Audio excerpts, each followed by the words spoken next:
قدمت الناشطة الجزائرية أميرة بوراوي اليوم اعتذارها لتونس غداة ترحيلها بمساعدة السفارة الفرنسية في عملية أثارت احتجاجات السلطات الجزائرية.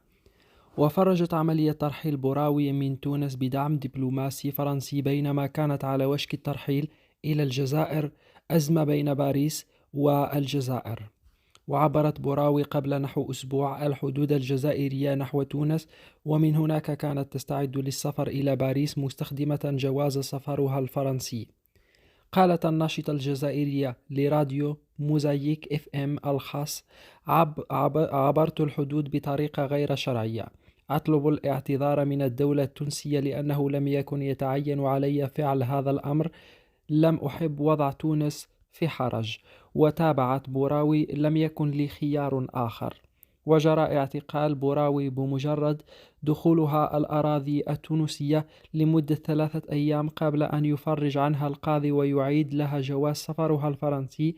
لكن بعد خروجها من المحكمة صادرت شرطة الحدود جواز سفرها وأوقفتها مرة ثانية تمهيدا لترحيلها إلى الجزائر.